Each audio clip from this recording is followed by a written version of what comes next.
జనాభా ముంపును గ్రహించిన చంద్రబాబు ప్రోత్సాహకాలతో దేశానికి కొత్త దారి.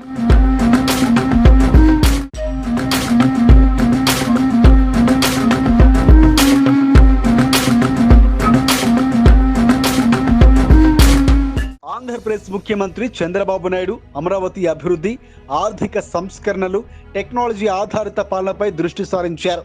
చంద్రబాబు వ్యూహ చతురుడు, దార్శనికుడు, ఆర్థిక క్రమశిక్షణ, పెట్టుబడుల ఆకర్షణలో అయితే చంద్రబాబు దేశంలోనే మోడల్. తగ్గుతున్న జనాభాపై తరచూ ఆందోళన వ్యక్తం చేస్తున్న చంద్రబాబు ఇప్పుడు మూడో బిడ్డను కంటే 50,000 రూపాయలు లేదా ₹1,00,000 ప్రోత్సాహకం ప్రకటించాలన్న యోచనలో ఉన్నారు. సంపద పెరుగుతున్న క్రమంలో వాటిని అనుభవించి కొనసాగించే మానవ వనరులు కూడా పెరగాలన్నది చంద్రబాబు సంకల్పం. 25 ఏండ్ల విజన్ ను చంద్రబాబు ముందుకు తీసుకువెళ్తున్నారు. దేశంలో మరే రాష్ట్రంలోనూ జనాభా పెరుగుదల అవసరాన్ని ఇంత గట్టిగా నొక్కి చెప్పడం లేదు. అమెరికా, చైనా సహా అన్ని దేశాలు కూడా జనాభా తగ్గుదలతో ఇబ్బందులు పడుతున్నాయి.